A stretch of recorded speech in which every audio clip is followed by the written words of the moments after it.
The Great Discovery. Second edition. Part 1. The Great Discovery. This story is presented in the form of a supposed dialogue between two friends, Tom and Roger, with completely different views on life. After a brief silence, Roger asks, "Tom, why do you keep defending the existence of God?" "There is no scientific proof of God, so I do not believe in him. I only believe in what I see and in what science proves." "Get ready, my friend, get ready for the end, for nothingness." Tom laughs at his friend's dramatic tone and asks, "So we are going into nothingness? What is nothingness?" Roger takes his friend's question like a punch in the stomach and, surprised by what Tom has asked, replies, "Nothingness is nothingness, it is non-existence, it is the void." Tom, who already expected his friend's answer, asks, "You say that the existence of God has no scientific proof, so it makes no sense to believe in his existence. But what about nothingness? Does nothingness have scientific proof?" Roger, once again surprised by Tom's question, replies, "Tom, stop philosophizing. That question of yours makes no logical sense. Of course nothingness exists, everyone knows that." Tom asks further, "How can nothingness have scientific proof if it does not exist?" "Yes, nothingness does not exist, my dear Roger. And even though nothingness does not exist, which obviously means it has no scientific proof, you still believe in its existence." "It does not exist?" asks Roger, incredulous at his friend's statement. "Of course it exists. If something exists, then nothingness must exist too. Nothingness is the opposite of everything." "Now it is you who are philosophizing, Roger. Nothingness does not exist. Since it does not exist, it cannot have scientific proof. Think with me, does man know everything about everything?" Roger answers quickly, "Of course not, what nonsense, we are very far from knowing everything about everything, if we are ever able to know everything about everything at all." Tom then asks, "How, then, can you believe in the existence of nothingness? How can you speak of nothingness if you do not know everything? How can you consider nothingness to be the final destiny of the soul?" Roger is astonished by his friend's argument and says, "Such a thing had never crossed my mind." "That is natural," Tom replies, "few people devote themselves to such reasoning. Almost everyone lives a very mechanical life. They are born, they grow, and they depart from this life without ever having questioned this order of ideas." Roger, clinging to a lifeline like a drowning man to sustain his atheistic thinking, says, "Wait a moment, Tom. There is something you are missing." "What?" asks his friend. "Science speaks of the vacuum and, more recently, quantum physics speaks of the quantum vacuum. Is that not nothingness?" asks Roger. For someone who does not know everything, yes, the vacuum, or the quantum vacuum, could indeed be nothingness. But it is not. And as we have already concluded, no one knows everything about everything.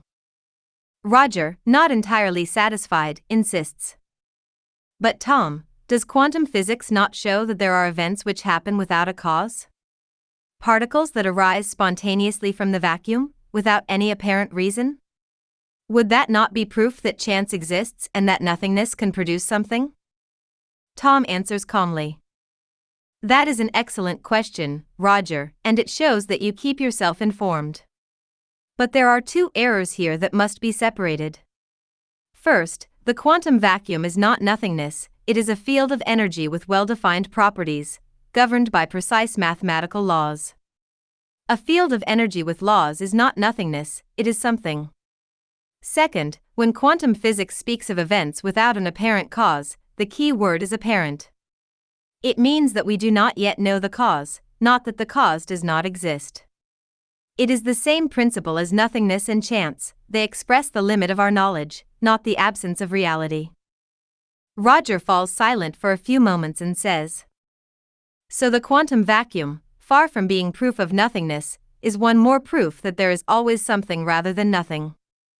"Exactly," says Tom, The question is not what quantum physics still cannot explain, but that everything it discovers confirms the same thing. There is always order, there is always law, there is always something.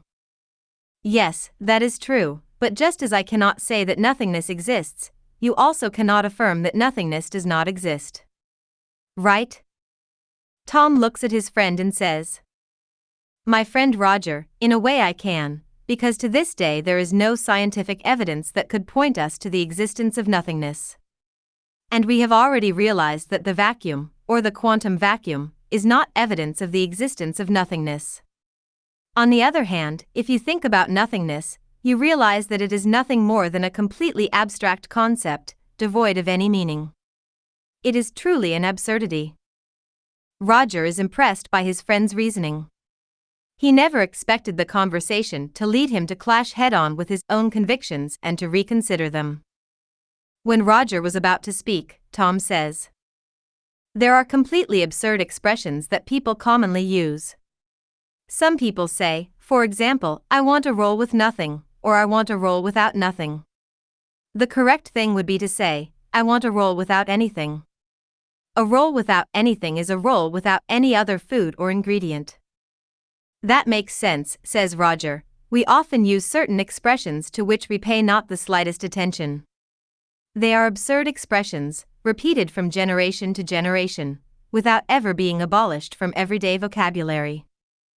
A great truth, Roger. When we do not know that we are using an absurd expression, how can we eliminate it from our vocabulary? Roger, settling comfortably on the sofa, says, "I confess that I was very impressed by your reasoning on the question of nothingness." Tom takes the glass of port wine that his friend hands him and says, "It is understandable that it should be so. One of the great pillars of atheism has been destroyed." "Yes, I am referring to nihilism." Roger, curious, asks, "Nihilism? Explain that to me better." Nihilism is the belief that existence has no meaning, purpose or value. And its ultimate foundation is precisely nothingness, the idea that in the end everything dissolves into the void. If nothingness does not exist, nihilism loses the ground on which it stands. There is no way to argue that existence is meaningless if there is no nothingness to receive it in the end. Roger, taking a sip of his wine, says, "But I remain an atheist. It is not because nothingness does not exist that I abandon my conviction." Tom laughs and says, "I expected that from you, my friend. So, after death, where do we go? You can no longer say that we go into nothingness." Roger already expected his friend's question and says, "It is true, I can no longer say that we go into nothingness. But we simply cease to exist." Tom, taking something to eat, states, "No, my dear Roger. Neither the body nor the soul ceases to exist. The body is transformed, the soul is a matter for another conversation." Roger, intrigued, says, "Transformed? Explain that to me." Science itself tells us that energy is neither created nor destroyed, it is only transformed. The physical body, after death, does not disappear, its elements return to nature, they are transformed. The matter that constitutes us existed before us and will continue to exist after us. Therefore, not even on the physical plane is there annihilation. There is transformation. The question of the soul, that indeed will be left for another conversation. Roger laughs and, also taking something to eat, says, "If the soul is a creation of God, and God does not exist, then no soul exists either. We will speak of the soul in another conversation." Says Tom, "Answer me one question." "Which one?" asked Roger. "Who, or what, created the universe?" Roger takes his glass, drinks a sip of wine, and states, "The universe is the work of chance and of the laws that gave rise to it and govern it." Tom replies, saying, "My friend Roger, the work of chance. That is another pillar of atheism which is also easily destroyed." Tom, explain to me your point of view as to why the universe is not the work of chance. Yes, Roger, the universe cannot be the work of chance. Why? Asks Roger, how can you affirm that? When someone affirms that a certain thing is the work of chance, does that mean that this thing is truly the fruit of chance? Or is it rather that the one who affirms it does not understand the reason or the motive why that thing happened? Would that person have an understanding of everything related to what caused that thing to happen? It is once again the same principle, my dear Roger. How can we speak of the existence of chance if we do not understand everything about everything? Nothingness and chance are words, they are expressions that reveal our ignorance of something. Roger was, once again, surprised by his friend's reasoning. For a moment he was unable to articulate any reply. It took him some time to process Tom's answer. After a while, he says, "Yes, we often call chance certain events that we do not know or do not understand. But are there not situations where it truly is the work of chance?" Tom, who already expected Roger's question, says, "It is the same principle as nothingness, Roger. Chance is an expression of language that people use to refer to an unknown cause of an event."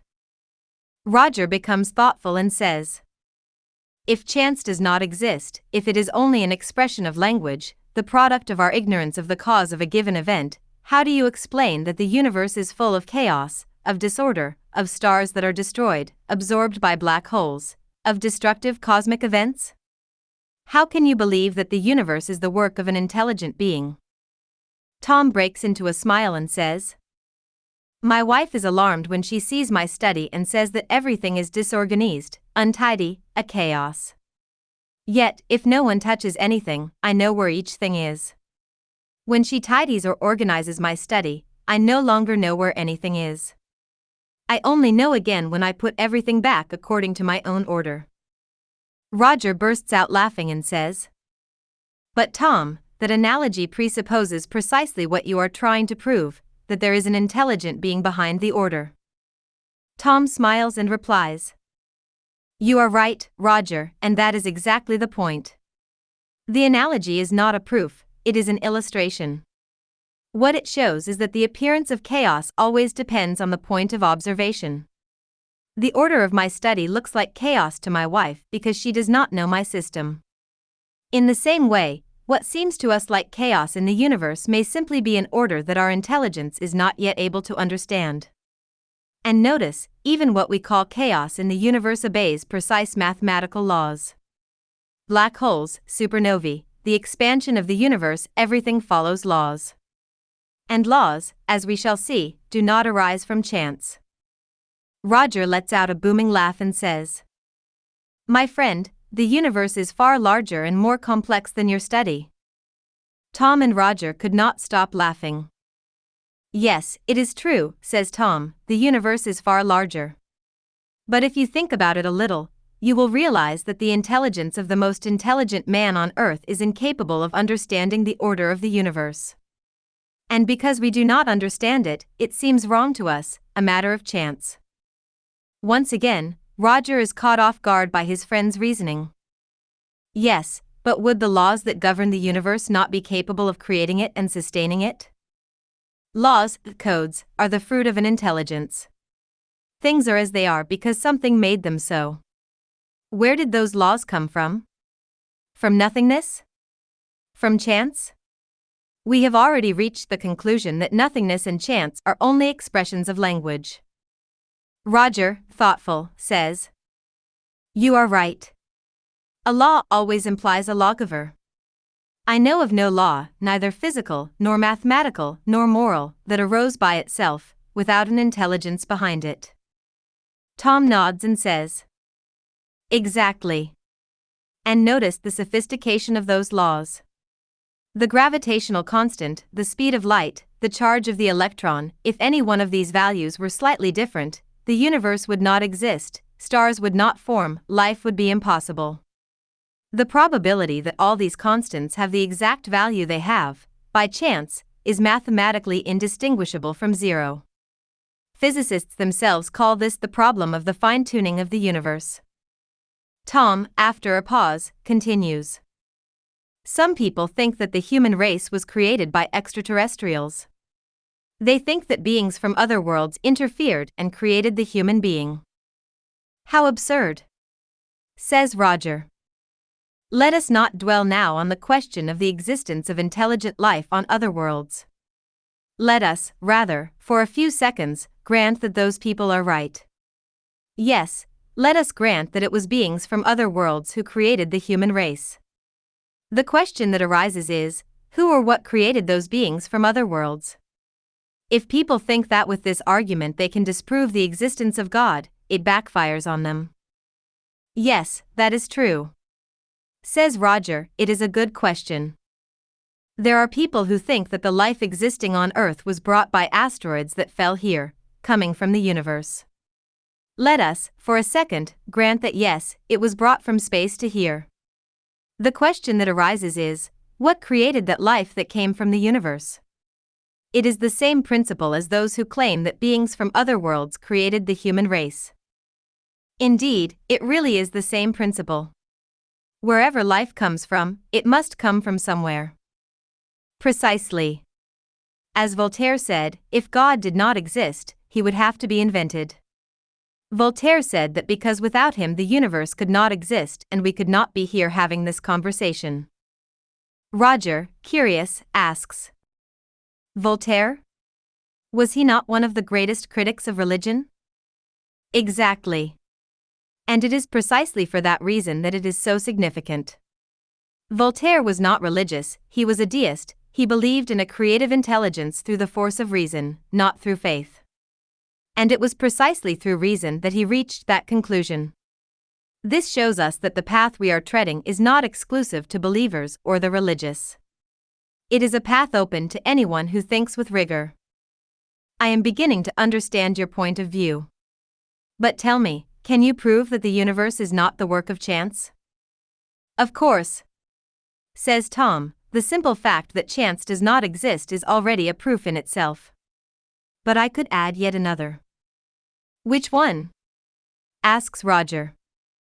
My dear Roger, do the following. Gather sheets of paper, and on each one place each of the letters that make up the poem The Lousiades, as well as each comma, each full stop, each space, everything. Take all those papers and get into a helicopter. When you are high up, throw all those papers down to the ground. If chance exists, it will arrange them all so as to form that poem. Make as many attempts as you like.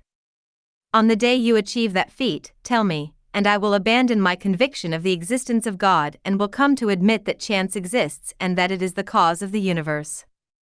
And notice, that poem is a far smaller and simpler work than the universe. When you succeed, let me know. Roger, smiling, says. It is a magnificent image. But I imagine there is a way to make it even more concrete. There is. The mathematician Fred Hoyle calculated that the probability of the proteins necessary for the simplest life forming by chance is 1 in 10 to the power of 40,000.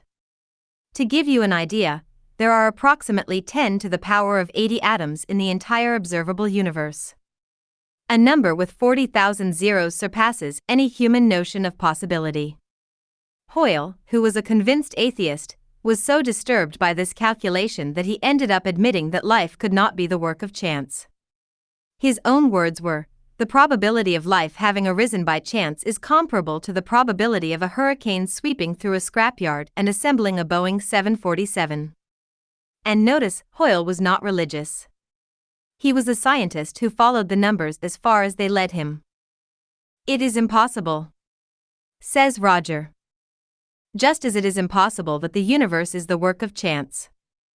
Roger, realizing that his atheistic conviction was going down the drain, says, all right, nothingness does not exist. Chance does not exist. But that does not prove that the universe is truly the work of God. Tom became excited by his friend's question and said, the universe exists, correct? Then, whatever created the universe is what I call God. Other people call it by many other names. Names do not matter. What matters is the being. The cause of causes. The primary cause of all things. Roger, thoughtful, says. But Tom, is calling it God not giving it characteristics that we cannot prove? It could simply be a force, an energy, something impersonal. That is a legitimate observation, Roger. And notice one thing, the correct question is not who God is, because who already presupposes a personal, human figure. The correct question is what God is. And what reason tells us is that this cause exists, that it is intelligent, because it produced laws and order.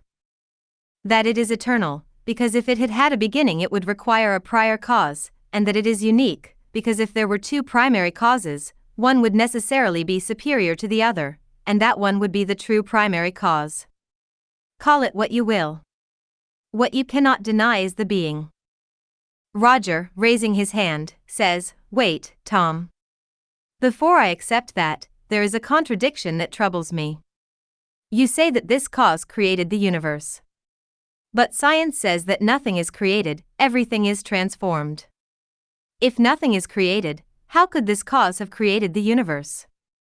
Either nothing is created, or the universe was created.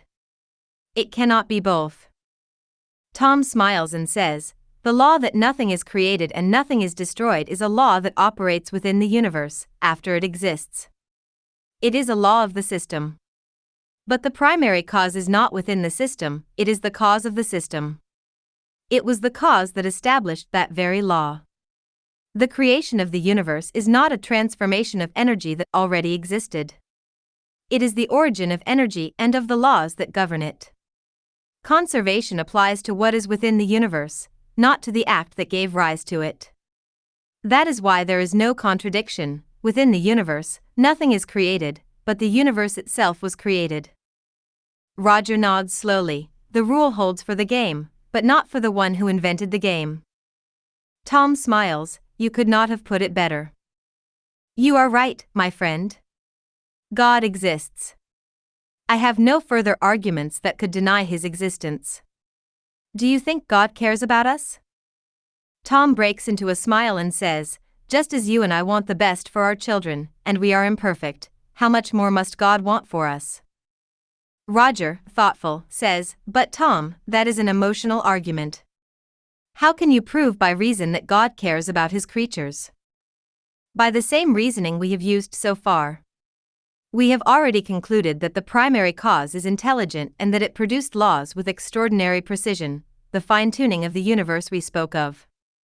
Now, an intelligence that calibrates with such precision the conditions for life to exist does not do so out of indifference. Indifference does not build so carefully tended a house for a guest it despises. But there is an even more solid answer, Roger, and it requires that we first come to know the very nature of God, his attributes. When we do, you will see that God's care for his creatures is not a wish nor a hope, but a necessary consequence of what God cannot fail to be. Let us leave that conversation for our next meeting. The end. Part 2. The Great Choice. This story is presented in the form of a supposed dialogue between two friends, Tom and Roger, who have completely different views on life. In the first part, we addressed the question of God, the cause of causes, and the scientific philosophical proofs of his existence. After a brief silence, Roger asks, "Tom, is today the day you will speak to me about the soul and its destiny after death?" Before we speak of the question of the soul and its destiny, we must seek to know at least a little of the nature of God. We do not yet know all that he is, but we can already form an idea of what he cannot fail to be. We already know of his existence, now we need to understand his attributes. "And what are those attributes?" asks Roger, growing ever more curious. God is the supreme and sovereign intelligence. He is eternal, immutable, immaterial, omnipotent, sovereignly just and good, infinitely perfect, unique. These are the attributes that God cannot fail to have. Roger looks at his friend and says, "Explain that better. Why can God not fail to have these attributes?" Tom, pleased by Roger's question, explains. God is the supreme and sovereign intelligence because he encompasses the infinite. For that reason, it must be infinite. If we supposed it limited at any point, we could conceive of another being more intelligent, capable of understanding and doing what the first could not, and so on, to infinity. Roger signals to his friend to continue. God is eternal because he had no beginning and will have no end. If he had had a beginning, he would have come out of nothingness. Now, since nothingness is nothing at all, nothing can it produce. Or else he would have been created by another prior being, and in that case, that being would be God. If we supposed him a beginning or an end, we could conceive of an entity existing before him and capable of outliving him, and so on, to infinity. Roger, recalling an earlier conversation with his friend, says, "Yes, we reached that conclusion in an earlier conversation. Truly, he cannot fail to be the supreme and sovereign intelligence, and, of course, he also cannot fail to be eternal." Can you continue? God is immutable because, if he were subject to change, the laws that govern the universe would have no stability. Roger, frowning, says, "Immutable? But the universe is in constant change, evolution, expansion. How can the cause of all that be immutable?" It is an important distinction, Roger. The universe changes, but the laws that govern it do not change. Gravity worked in the same way 1 billion years ago and will work in the same way 1 billion years from now. The speed of light is constant. The mathematical constants are eternal. If the primary cause changed, the laws would change with it, and the universe would be unpredictable, chaotic, impossible for science to comprehend. The fact that science is possible, the fact that we can discover laws and rely on them, is in itself evidence of the immutability of the cause that sustains them. Roger signals to his friend to continue. God is immaterial because his nature differs from everything we call matter. Otherwise, he would not be immutable, for he would be subject to the transformations of matter. Roger, thoughtful, says, "But Tom, if God is immaterial, how can he interact with a material universe?" Notice, Roger, Einstein demonstrated that matter and energy are two forms of the same reality, E equals mc squared. Steam is not solid like stone, yet it moves locomotives and ships. Even within the universe there are profoundly different realities that interact with one another. Invisible fields move particles. Gravity acts at a distance. Modern physics itself has shown us that reality is far deeper than the old idea of solid matter. Therefore, the mere fact that God is of a nature different from matter does not mean that he cannot act upon it. It means only that our understanding of reality is still limited. Roger is amazed at the connection between the attributes and says, "It is incredible, Tom. The attributes need to be connected to one another for them to make sense." Continue, my friend, continue. God is omnipotent because, if he did not possess supreme power, one could always conceive of a more powerful entity, and so on, until reaching the being whose potency no other being could surpass. That one, then, would be God. Roger nods to his friend to continue. God is sovereignly just and good because the providential wisdom of the divine laws reveals itself in the smallest things as in the greatest, that wisdom not allowing his justice or his goodness to be doubted. The fact that a being possesses one quality infinitely excludes the possibility of a contrary quality, for the latter would diminish or annul it. An infinitely good being could not contain the most insignificant portion of malignity. God, therefore, could not be simultaneously good and evil, for, not possessing either of these two qualities in the supreme degree, he would not be God. All things would be subject to his caprice, and for none of them would there be stability. He could not, consequently, fail to be either infinitely good or infinitely evil. Now, since his works bear witness to his wisdom, his goodness, and his solicitude, it will be concluded that, not being able to be at once good and evil without ceasing to be God, he must necessarily be infinitely good. Sovereign goodness implies sovereign justice, for if he acted unjustly or with partiality in a single circumstance, or with regard to a single one of his creatures, he would no longer be sovereignly just and, consequently, would no longer be sovereignly good. Roger, frowning, says, "But Tom, if God is infinitely good, how do you explain the suffering in the world? The wars, the diseases, the death of innocents. how can an infinitely good God allow that? That is an excellent question which we will look at later. First, you need to understand a series of details that you do not yet grasp. Roger is once again surprised by his friend's arguments and says, I am impressed by the arguments you use concerning the attributes of God. You may continue. God is infinitely perfect because it is impossible to conceive of God without the infinity of perfections, without which he would not be God, for one could always conceive of a being possessing what he lacked. So that no being may surpass him, it is essential that he be infinite in everything. Being infinite, the attributes of God are not susceptible to increase or diminution, otherwise they would not be infinite and God would not be perfect. If the smallest portion were taken from any of his attributes, there would no longer be a God, for a more perfect being could exist. Roger asks his friend to continue. God is unique, because the uniqueness of God is a consequence of the fact that his perfections are infinite. Another God could not exist, save on the condition of being equally infinite in all things, since, if there were between them the slightest difference, one would be inferior to the other, subordinate to the power of that other, and then would not be God. If there were between the two absolute equality, that would amount to their existing, from all eternity, one same thought, one same will, one same power. Thus merged as to identity, there would be, in reality, no more than a single God. If each had special attributions, one would not do what the other did, but then there would not be perfect equality between them, for neither would possess sovereign authority. In short, God cannot be God except on the condition that no other surpass him, because the being that exceeded him in whatever it might be, even if only by the thickness of a hair, would be the true God. So that this may not occur, it is indispensable that he be infinite in everything. 1, 4, 5.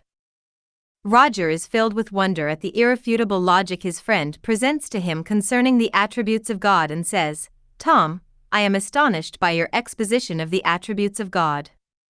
I understand them all and I see that some cannot exist without the others. Yet, what is the relationship between the soul and its destiny and the attributes of God? Tom breaks into a smile and says, Roger, they are indispensable for us to understand the soul and its destiny. But we are still only at the beginning, and there are many points left to connect. My dear Tom, the destiny of the soul after death is merely a matter of faith. Some religions say one thing, others say another. Some speak of heaven, hell, paradise. They speak of souls, spirits, angels, demons. In short, all of that is nothing but a matter of faith. No, Roger, that is not a matter of faith. Our conversations have no religious character.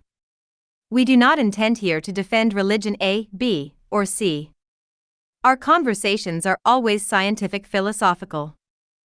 Roger, surprised, says, But Tom, how can you speak of the soul without speaking of religion? The soul is a religious concept. It is true that religions have spoken of the soul for millennia, Roger. But the soul is not the exclusive property of religion.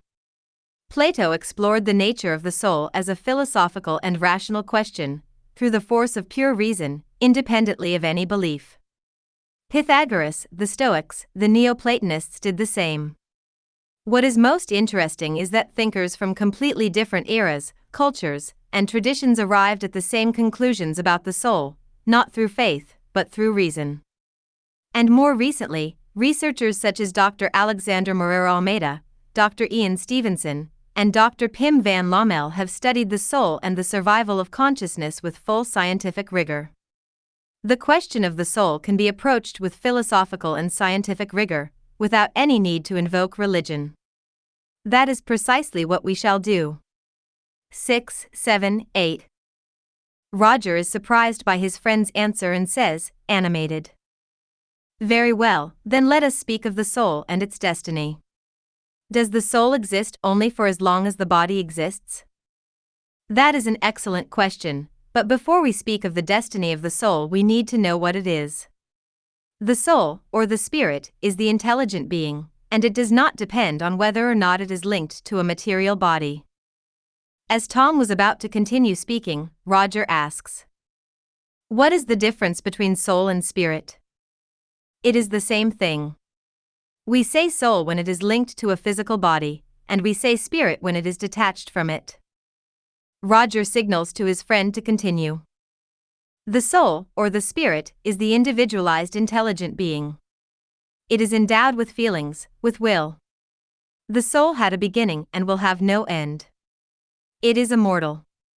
The spirit does not need to be linked to a material body in order to exist, to have intelligence, individuality, and feelings. The two of us are a spirit with a physical body, and not a physical body that has a soul or spirit. Roger, thoughtful, says. But Tom, science tells us that consciousness is a product of the brain. That when the brain dies, consciousness disappears. How can you affirm that we are a spirit with a body and not the other way round? Roger, it is not science that says consciousness is a product of the brain. It is merely the supposition of some scientists, not of all. We will clarify this question further on, with scientific arguments that will surprise you. For now, follow the reasoning. I understand. The difference between the soul and God is that the soul had a beginning and will have no end. God, on the other hand, had no beginning and will have no end.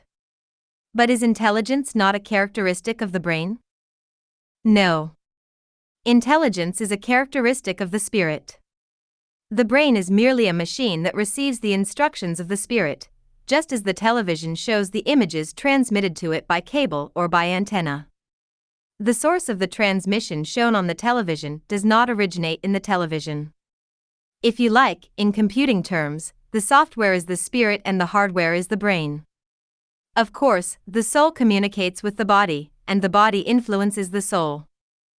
Roger, curious, says. Can you give me an example of that mutual influence between the body and the soul? With pleasure.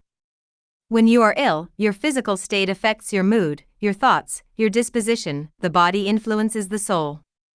But when you are anxious or sad, your body responds, your heart races, your stomach tightens, you lose your appetite, the soul influences the body.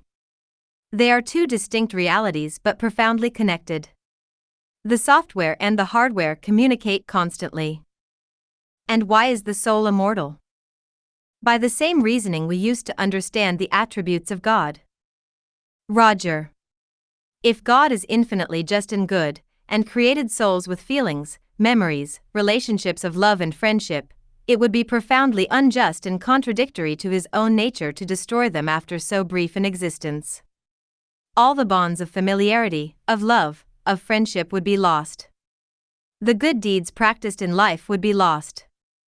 An infinite intelligence that creates something as complex and as rich as an individual soul, only to annihilate it after a few decades, would be contradicting its own attributes of justice, goodness, and perfection.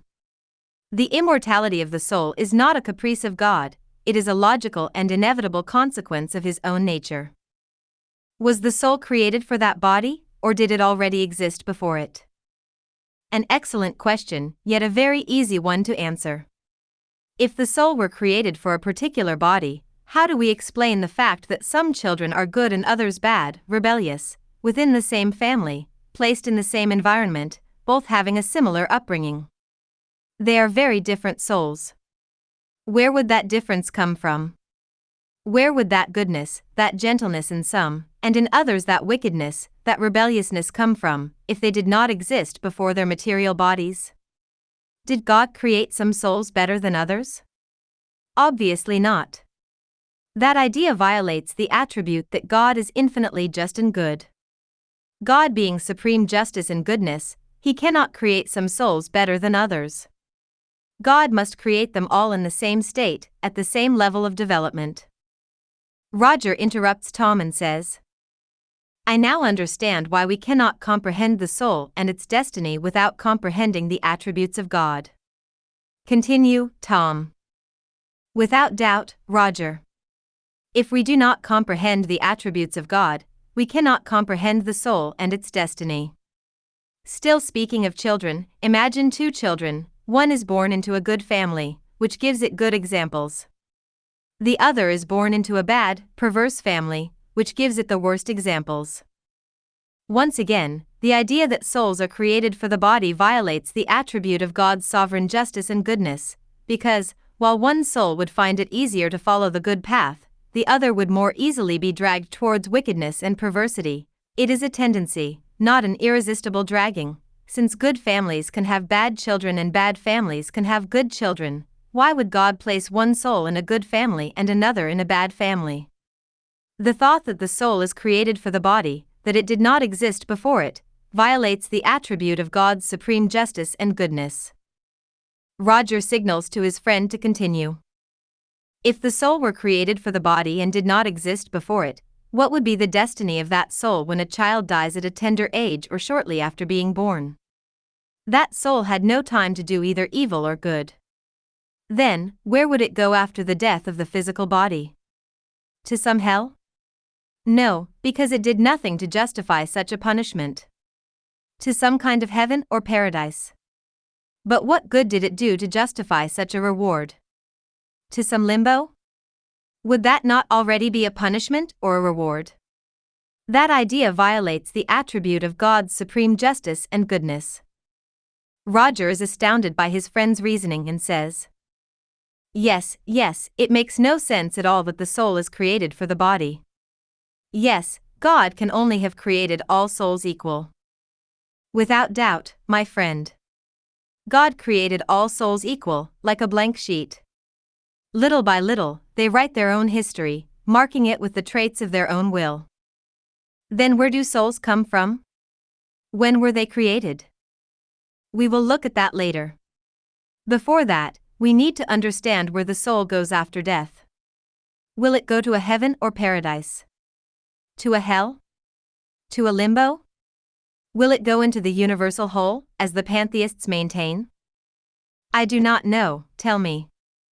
If the soul went to a heaven or paradise, would it remain eternally in a useless beatitude? Does that not seem to you a different kind of punishment? Indeed, an eternal contemplation would be a torment. Continue.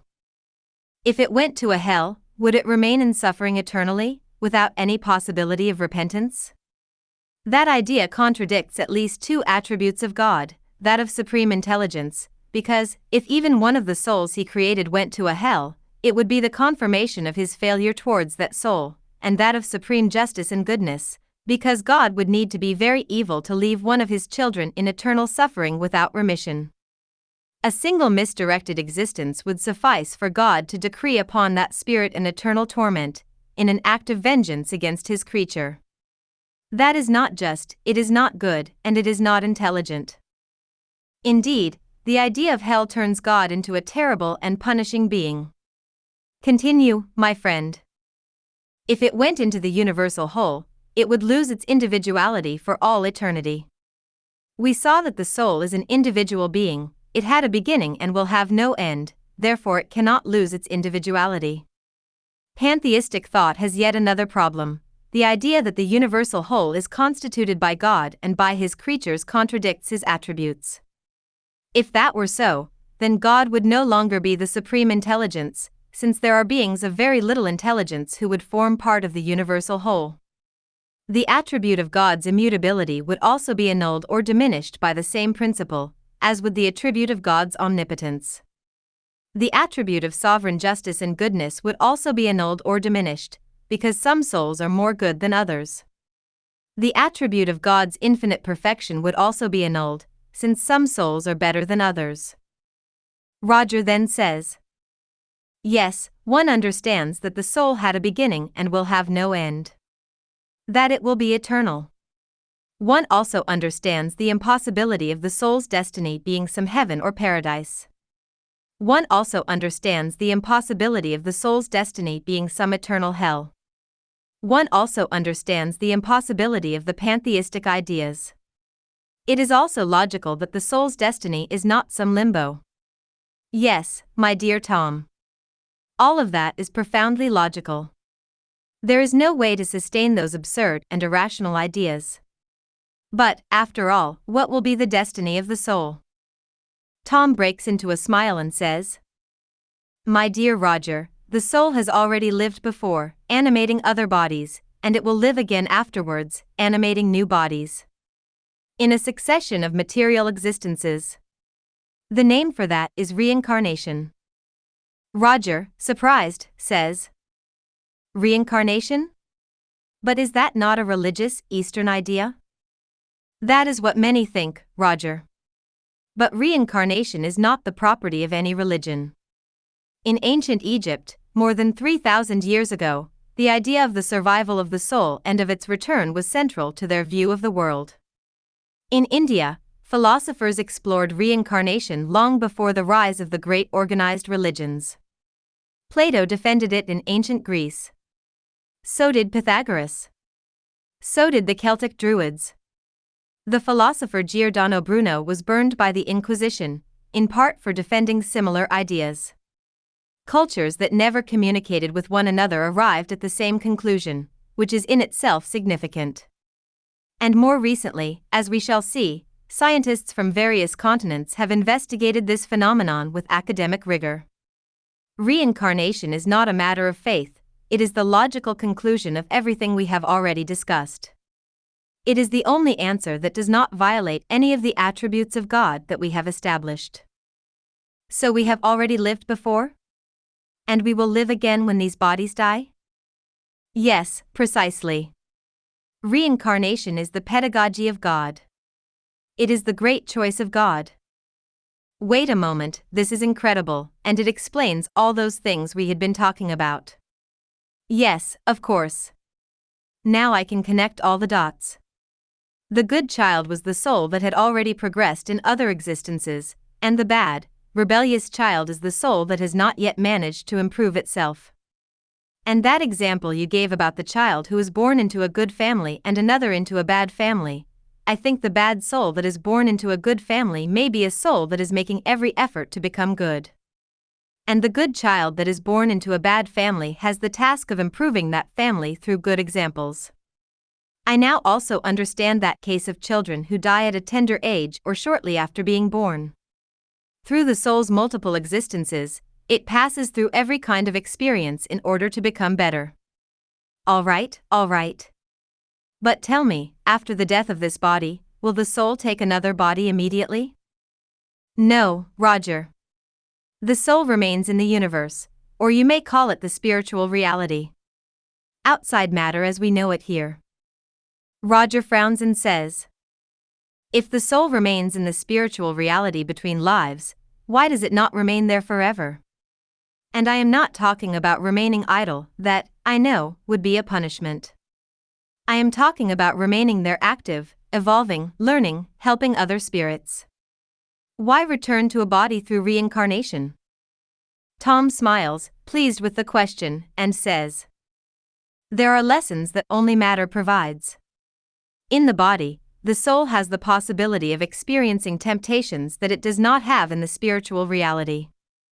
On reincarnating, the soul receives the gift of the partial forgetting of the past, which is the veil that allows it to begin anew, to face each life without the weight of all the previous ones, to undergo trials and expiations that would otherwise be impossible in the spiritual reality. The soul lives each existence as an entirely new experience, with challenges it would never face if it remained forever in the spiritual reality, with its memory intact. It is the endless variety of these experiences, always begun afresh, that makes the soul evolve." Roger falls silent for a long moment and then says, "I understand now, Tom. The soul evolves on both sides, in the spiritual world and in bodily life. But there are lessons that only the body teaches, trials that only matter offers, fresh starts that only forgetting makes possible. That is why the soul does not remain eternally on one side alone, it needs both in order to grow completely." Tom nods slowly. "Now we have closed the last door, Roger. There is no other hypothesis left standing. And does the soul only link itself to human bodies, or can it link itself to the bodies of animals? Roger, what would be the evolutionary use of linking ourselves, in a future existence, to the body of an animal? No, the multiple existences serve for the soul to improve itself. The soul needs equipment, bodies, that can help it become better. The soul may remain stationary for a time, but it never regresses in its evolution. And beyond the question of usefulness, there is the question of logic, an animal's body does not possess the instruments that a human soul already has: reason, language, the moral sense, self-awareness. To place a human soul in an animal's body would be to deprive it of everything it has already conquered. It would be to make it go backwards. And going backwards is precisely what the law of evolution does not permit. It would be like asking an adult to unlearn how to speak and to think. That is why, once the human degree has been reached, the soul always incarnates in bodies equal to what it already is, or that make it grow still further, never below that. Tom, I know that our conversation has no religious character, but can you tell me whether in the Bible or in the Gospels there is any passage referring to successive existences or reincarnation? We can speak about the Bible or the Gospels without a religious character. For example, the Gospels are, as it were, biographies of Jesus of Nazareth. We can also speak of Jesus of Nazareth without a religious character. Jesus was an extraordinary soul who incarnated on earth to help humanity progress. Jesus is far more a philosopher, a healer, than a religious figure. It was the religions that tried, each in its own way, to take God and Jesus for themselves. But Jesus is a soul far above any religion existing on earth. But, to answer your question, yes, they exist. I will tell you some of them, the clearest ones. Roger thanks his friend for his willingness and signals to him to proceed. Now, among the Pharisees there was a man named Nicodemus, a ruler of the Jews, who came to Jesus by night and said to him, "Master, we know that you have come from God to instruct us, for no one could perform the miracles that you perform if God were not with him." Jesus answered him, "Verily, verily, I say unto you, no one can see the kingdom of God unless he is born again." Nicodemus said to him, "How can a man be born when he is old? Can he enter a second time into his mother's womb and be born?" 2. Do you see there the idea, conveyed by Jesus, of successive existences? Roger, thoughtful, says, "But Tom, many Catholics and many Protestants interpret being born again as a spiritual conversion, not as a physical reincarnation. How do you respond to that?" That is a possible interpretation, Roger. But notice Nicodemus's reply. He asks literally whether a man can enter again into his mother's womb to be born a second time. If Jesus had been speaking only of spiritual conversion, Nicodemus would not have asked that question. Nicodemus's reply shows that he understood Jesus to be speaking of a physical birth. And Jesus did not correct him. If Nicodemus's interpretation had been wrong, Jesus would have corrected him immediately, as he did on so many other occasions. Roger signals to his friend to continue. "If you, then, being evil, know how to give good things to your children, how much more will your Father, who is in heaven, give good things to those who ask him?" Matthew, in these words of Matthew, the impossibility of eternal punishment is clearly demonstrated. If we, the parents of the earth, who are imperfect, give good things to our children, imagine what God will do for all his children, without exception. Would it make sense for God to give eternal suffering to any of his creatures? If parents, who are imperfect, are always ready to forgive their children, imagine what infinite goodness will do for its children so that they may follow the path of good. 2. Roger signals for Tom to continue. "As I live, I do not desire the death of the wicked, but rather that the wicked turn from his way and live." Ezekiel, ch. 33, v. 11. Is this passage of the Bible not clear enough to show us the impossibility of any eternal hell? Without doubt, Tom, the idea of an eternal punishment is entirely contrary to the supreme justice and goodness of God. If souls reincarnate, they always have the possibility of improving themselves. Are there more passages? Yes, there are. There is a passage in the Gospels which clearly shows that John the Baptist is the reincarnation of Elijah, one of the prophets of the past. Roger, the idea of eternal punishments was useful in the time of Moses, when it was necessary to believe in a punishing and terrible God so that those people would come to respect him out of fear and not out of love. The men of that time would not have been impressed by moral penalties, and would even have come to regard God as a weak being who did not command respect. Jesus, however, came later to proclaim a merciful, compassionate God. Roger, curious, says, "What is that passage about John the Baptist and Elijah?" In Matthew, chapter 11, verse 14, Jesus says clearly to his disciples, concerning John the Baptist, "And if you are willing to accept it, he is the Elijah who was to come." And in Matthew 17, verse 12, Jesus says further, "Elijah has already come, and they did not recognize him." The disciples themselves understood that Jesus was speaking of John the Baptist. It is one of the most direct references to reincarnation in the Gospels, and it comes from the very words of Jesus. 2. Roger signals for his friend to continue. Jesus, again and again, taught us to forgive our enemies. Could God be merciless, condemning even one of his creatures to eternal torment? Of course not. Indeed, because forgiveness would be good for souls. Would souls be better than God? No. God, taking vengeance through an infinite punishment, would then be infinitely vengeful, and so could no longer be infinitely good. If God did not forgive the repentant, he would be merciless, and being merciless he could no longer be good. If God is wholly merciful to the repentant soul before death, why would he cease to be so for one who repents after it? Why should the efficacy of repentance last only during life, a brief instant, and not an eternity, which has no end? Confined to a given time, the divine goodness and mercy would have limits, and God would not be infinitely good. If the penalty were irrevocable, repentance would be useless, and the guilty one, having nothing to hope for from his correction, would persist in evil, so that God would not only condemn him to suffer perpetually, but also to remain in evil for all eternity. In that there is neither goodness nor justice nor intelligence. 3. Excellent observations, Roger. Tom, why does that spiritual reality exist between existences, that reality devoid of matter as we know it? Because we came from there to here. Our true home is not here. Our true home is there. On the other hand, the spirit confronts, in the spiritual life, the consequences of all the imperfections it could not correct in bodily life. Roger, thoughtful, says, "But Tom, how can you affirm that our true home is there and not here?" Notice, Roger. We spend a few decades here, a brief instant compared to the eternity of the soul. The soul existed before incarnating and will continue to exist afterwards.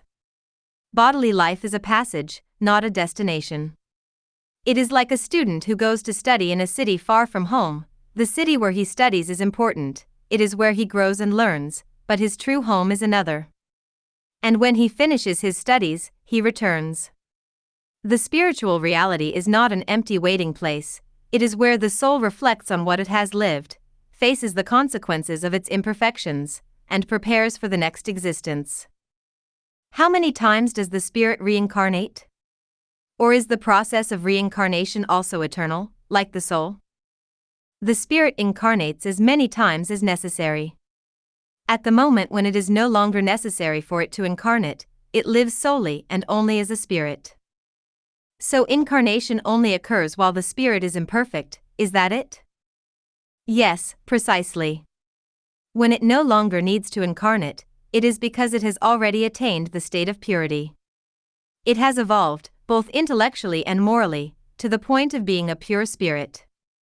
Complete happiness is bound to perfection, that is, to the complete purification of the spirit. There is not a single imperfection of the soul that does not entail inevitable consequences, just as there is not a single quality that does not result in enjoyment.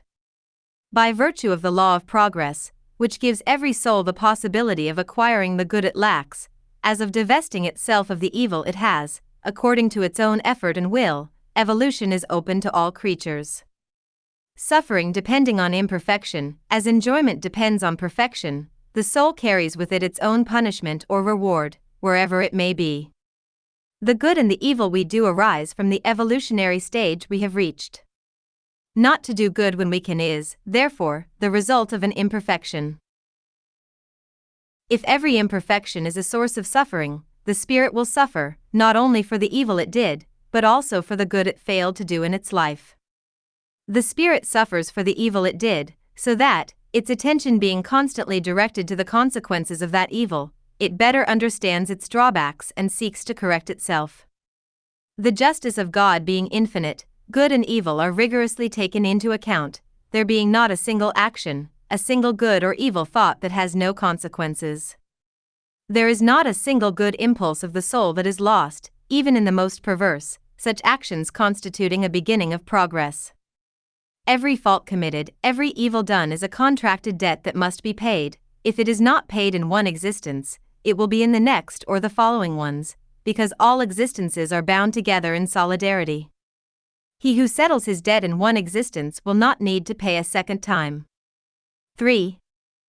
Hence the supreme justice and goodness of God. Justice must not annul goodness, nor must goodness annul justice. Justice and goodness must go hand in hand so that justice does not turn into mercilessness or vengeance, and goodness without justice does not turn into injustice. Without doubt, God reconciles justice and goodness in perfection. Roger signals for Tom to continue. The spirit suffers, whether in the corporeal world or in the spiritual one, the consequence of its imperfections. The miseries, the vicissitudes endured in bodily life, spring from our imperfections, they are expiations of faults committed in the present or in preceding existences. By the nature of the sufferings and vicissitudes of bodily life, one may judge the nature of the faults committed in a former existence, and of the imperfections that gave rise to them. Expiation varies according to the nature and gravity of the fault, so that the same fault may, therefore, determine different expiations, according to the circumstances, mitigating or aggravating, in which it was committed. There is no absolute or uniform rule as to the nature and duration of expiation. Its duration depends on the improvement of the guilty spirit. If there were a condemnation for a predetermined time, it would have the double drawback of continuing the martyrdom of the unrepentant spirit, or of freeing it from suffering while it still remained in evil. Now, God, who is just, punishes evil only while it exists, and ceases to punish it when it no longer exists. On the other hand, moral evil, being in itself a cause of suffering, will make that suffering last as long as it subsists, or will diminish in intensity as it decreases. 3. Roger, suddenly, says, Tom, do you remember that earlier I asked you how an infinitely good God can permit suffering in the world? You said you would resolve that later. I think I can now answer that question myself. Tell me, Roger. Suffering is not an arbitrary punishment from God. It is the natural consequence of the imperfections of souls and of the use they make of their free will. God gave His creatures the freedom to choose, and with that freedom comes responsibility for the consequences of their choices. Evil does not come from God, it comes from the imperfection of the spirits that are still evolving. And the moral laws that God created work like a compass. When we violate them, we suffer the consequences, not as vengeance, but as learning. Just as when someone eats to excess and ends up with a stomach ache, it is not a punishment, it is a natural consequence that teaches. I could not have put it better, Roger. Suffering, seen through the prism of a single existence, seems unjust.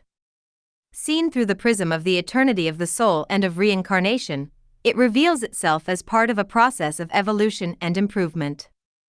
The justice of God is not human justice, it is infinitely wiser and more far-reaching. How should the punishment of God be understood? As an act of goodness, because as long as the spirit persists in evil it will be far from happiness. And God created spirits for supreme happiness. The punishment of God is an act of education and not of vengeance. Roger asks his friend to continue. A condition inherent to the inferiority of spirits is that they are unaware of the end of their trial, believing it eternal, just as such a punishment seems to them it must be eternal. Repentance, though it is the first step towards regeneration, is not enough by itself, expiation and reparation are also required. Repentance, expiation, and reparation therefore constitute the three conditions necessary to erase the traces of a fault and its consequences. Repentance may occur during earthly life or in the spiritual state, at any time. If it is late, however, the guilty one suffers for longer. Expiation consists in the physical and moral sufferings that are its consequence, whether in the present life, or in the spiritual life after death, or yet in a new bodily existence. Not all faults bring direct and effective harm. In such cases, reparation is carried out by doing what should have been done and was neglected, by fulfilling the duties despised, the missions left unfulfilled. Responsibility for faults is entirely personal. No one suffers for the errors of others, save if he gave rise to them, whether by provoking them through example, or by not preventing them when he could have done so. Certainly, the mercy of God is infinite, but it is not blind. The guilty one whom it reaches is not set free, and, as long as the cause exists, he suffers the consequence of his errors. 3. The logic, the justice, and the goodness of God are incredible. One question: could the two of us have also been friends in previous existences? It is possible. But we could also have had a relationship of father and son, of brothers, or any other degree of kinship. All the good relationships in this life may already have a greater antiquity than one supposes. Reincarnation strengthens the bonds of family, whereas the uniqueness of existences breaks them. And how do you explain certain family relationships troubled by hatred, resentment, animosity? Certain spirits, who were already enemies in previous existences, come together in a family in order to dilute those antagonistic feelings. It is an attempt at reconciliation between those spirits, who do not always achieve that aim. Can it happen that two spirits who do not know one another incarnate into the same family? Yes, it can. They are the indifferent ones. Neither friends nor enemies. But normally, in space the spirits form groups or families interwoven by affection, by sympathy, and by the similarity of their inclinations. Happy to find themselves together, these spirits seek one another out. Incarnation separates them only momentarily, because, upon returning to spiritual life, they gather again, as friends returning from a journey. Often, indeed, some follow others into incarnation, coming here to gather in the same family, or in the same circle, in order to work together for their mutual advancement. If some incarnate and others do not, they do not thereby cease to be united in thought. Those who remain free watch over those who are in captivity. The more advanced strive to help the laggards to progress. After each existence, all have advanced a step along the path of improvement. 2. Since we have already had many existences, does our kinship extend beyond that which forms part of our present existence? It cannot be otherwise. The succession of bodily existences establishes between spirits bonds that go back to previous existences.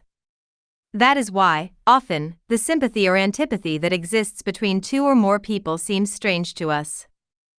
Can the spirit that animated the body of a man animate that of a woman, and vice versa? Evidently. The spirit must pass through every kind of experience that makes it better. If the spirit only ever animated the bodies of men, it would only know what men know, and vice versa. Roger, thoughtful, says, that has enormous implications, Tom. It means that any man who today despises women may have been a woman in previous existences. And any prejudice of gender loses all meaning entirely. Exactly, Roger. And the same applies to racism, to xenophobia, to differences of social class. Science has already confirmed that there is only one human species. What exist are different ethnicities.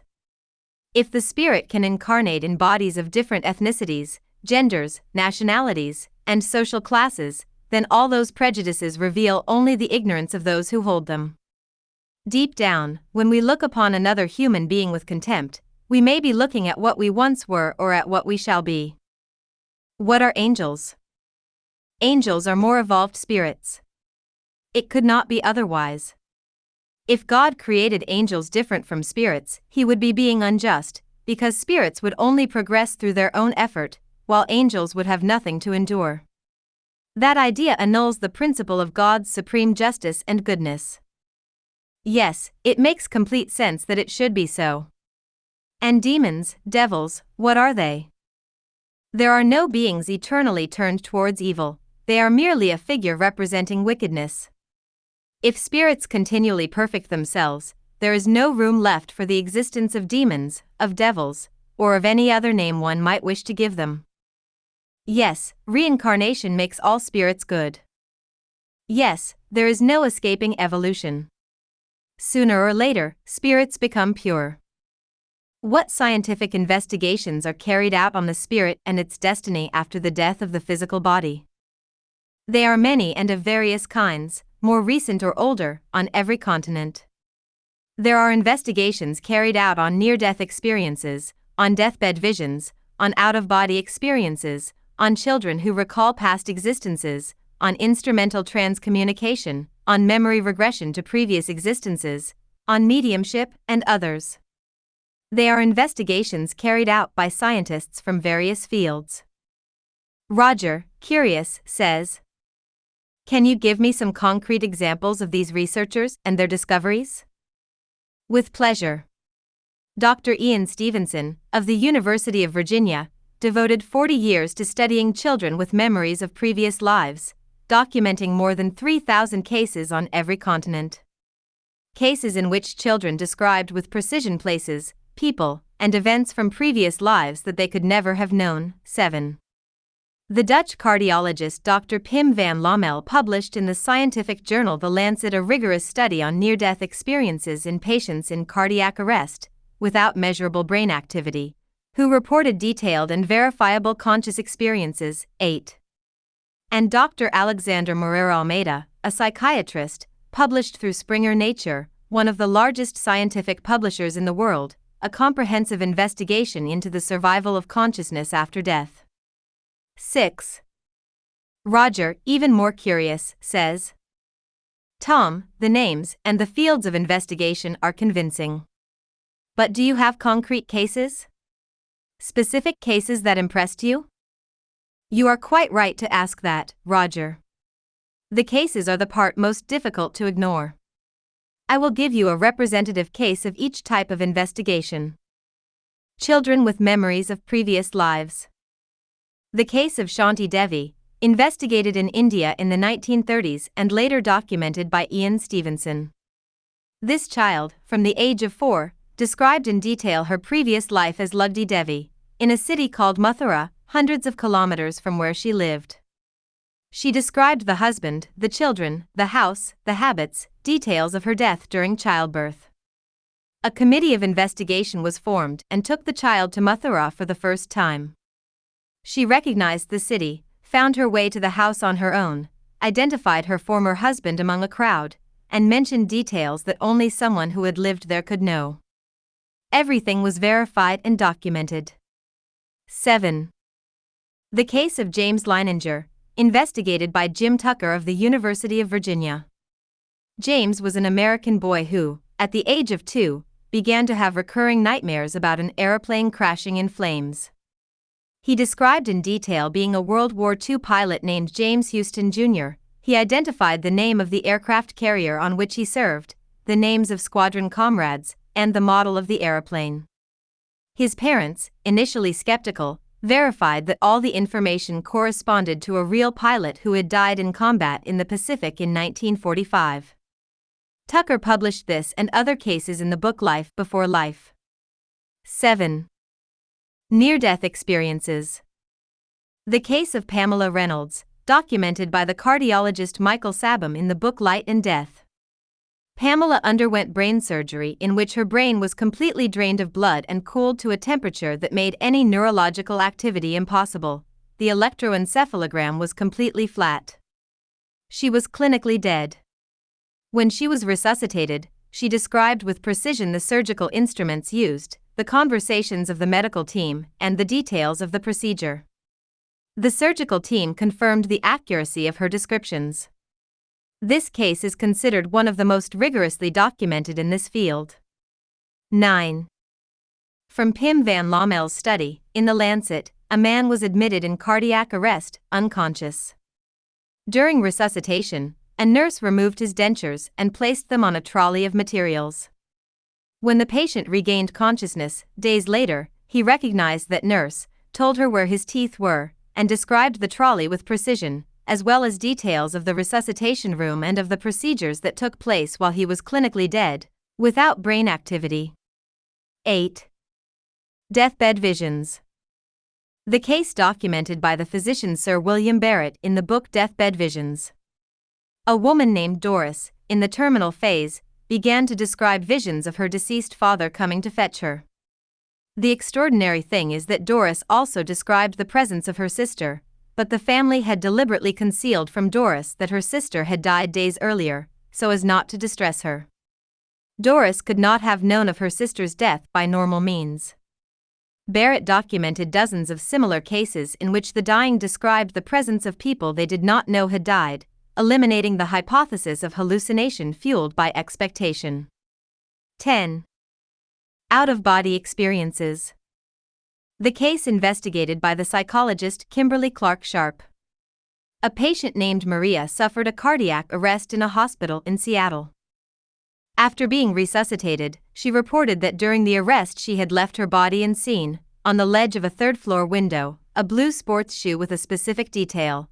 The lace was tucked under the heel.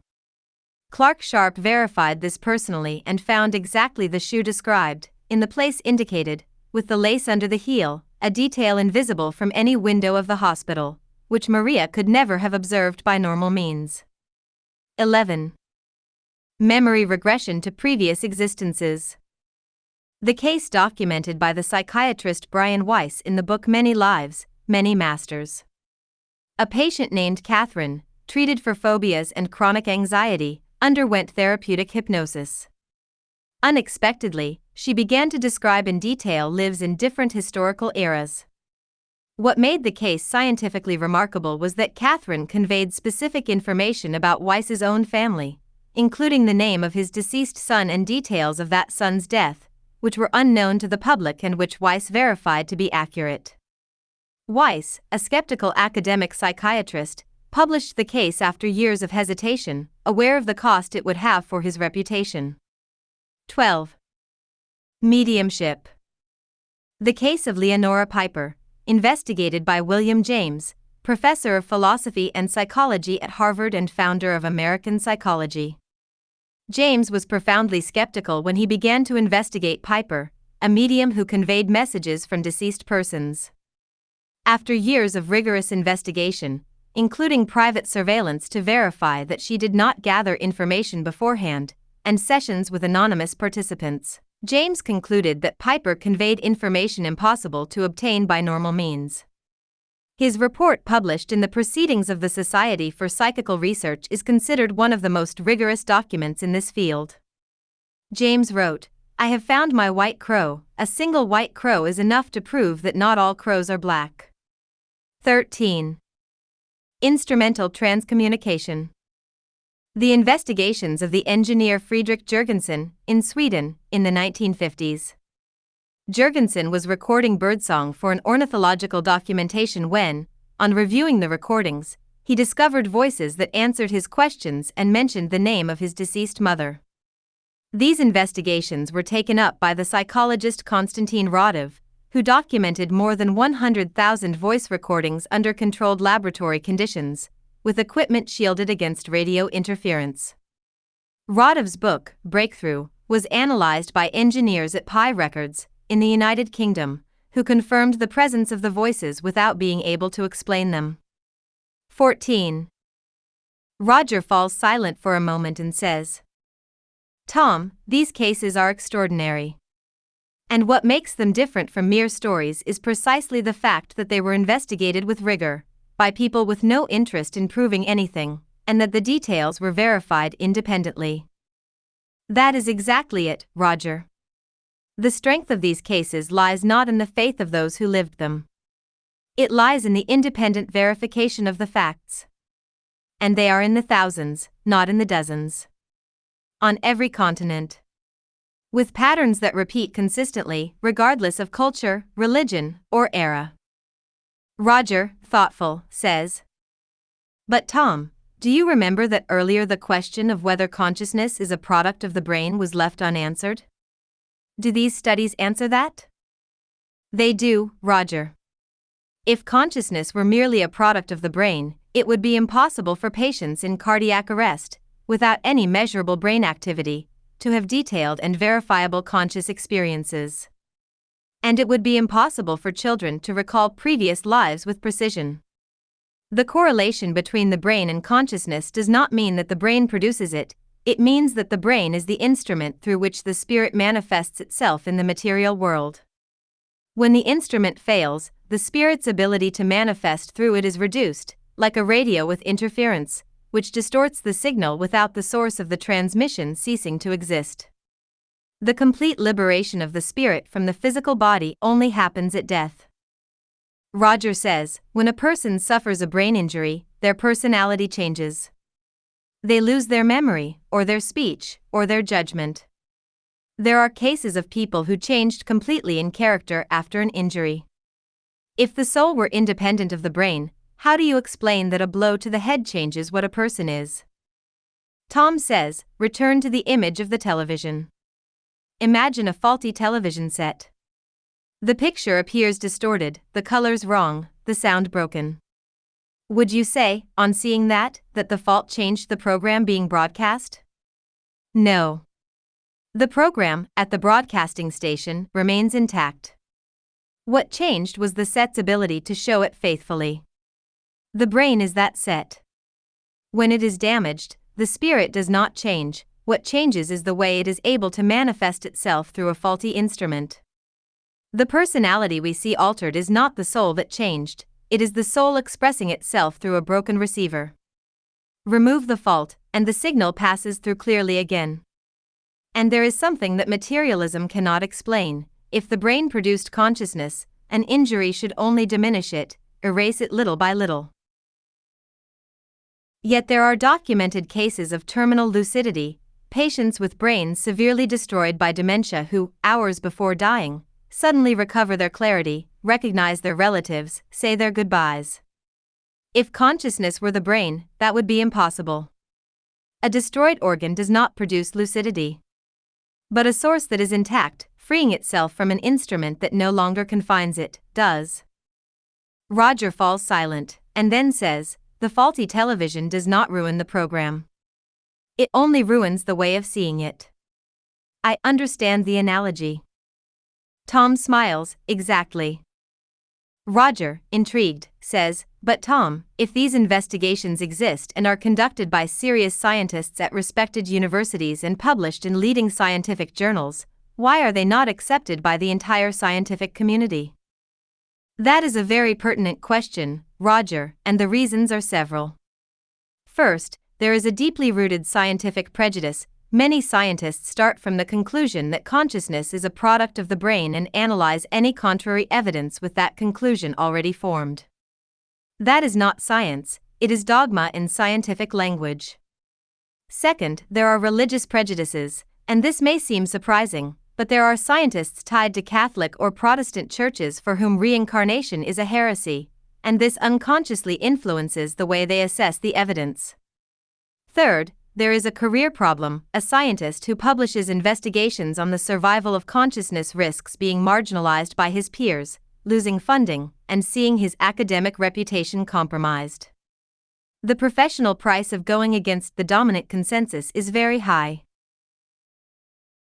Fourth, there is simply a lack of interest. Many scientists consider the subject irrelevant to their fields of investigation and have never studied it seriously. And finally, there is the problem of method. Traditional science was built to study the material and measurable world. Phenomena that transcend matter challenge the very instruments and methods of conventional science. That does not mean they do not exist, it means they require broader and more humble methods of investigation. Reincarnation, if it were known by all of humanity, not as an act of faith but as an incontrovertible fact, could bring about a great positive revolution on Earth. Without doubt, my friend. Xenophobia, racism, the differences between men and women, the differences between social classes would cease to be a problem for humanity.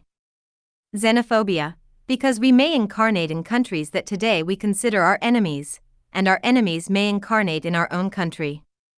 Nationalism, and worse still, ultranationalism, would cease to make sense. Racism, because we may incarnate in bodies of any ethnicity. And those who today do not belong to ours may come to incarnate in it. The same would happen with the differences between men and women. because the spirit can incarnate in the body of a man or of a woman, and with social differences, because we may incarnate in every social class. What truly distinguishes us is not the country in which we incarnate, the color of skin we have, whether we are men or women, whether we are rich or poor. What distinguishes us is our degree of evolution in relation to others. The spirit that is superior does not seek to debase anyone. The superior helps the inferior to become better. It is true. Wars, conflicts of every kind would cease to make any sense. Hunger, extreme poverty would disappear from the earth. Indeed, there would still be people richer than others, because absolute equality is a utopia. Spirits are not all on the same level of equality with regard to their evolution. If we distributed equally all the wealth that exists in the world, in less than 5 minutes there would already be people richer than others.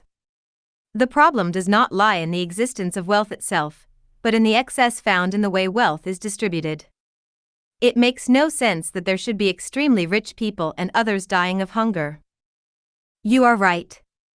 Humanity would become extremely cooperative.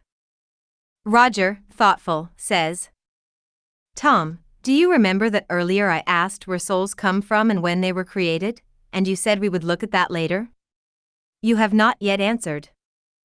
You are right, Roger. The truth is that we do not know when they were created. God created them, but the moment of creation is beyond our present knowledge. What we know is that they were created simple and ignorant, like a blank sheet, and that since then they evolve, through their own effort and will, towards perfection. The path is long, but no soul is left behind forever. Bibliography. 1. The Spirit's Book, Allan Kardec. 2. The Gospel According to Spiritism, Allan Kardec. 3. Heaven and Hell According to Spiritism, Allan Kardec. 4. Summa Theologica, Thomas Aquinas. 5. Metaphysics, Aristotle. 6. Science of Life After Death, Alexander Morero Almeida, Mariana Costa, and Umberto Schubert Qualo, Springer Nature. 7. 20 Cases Suggestive of Reincarnation/Life Before Life, Ian Stevenson/Jim Tucker, University of Virginia. 8. Near-Death Experience in Survivors of Cardiac Arrest, Pim van Lommel, The Lancet. 9. Light and Death, Michael Sabom. 10. Deathbed Visions, Sir William Barrett. 11. Near-Death Experiences, Kimberly Clark Sharp. 12. Many Lives, Many Masters, Brian Weiss. 13. Report on Mrs. Piper, William James, Society for Psychical Research.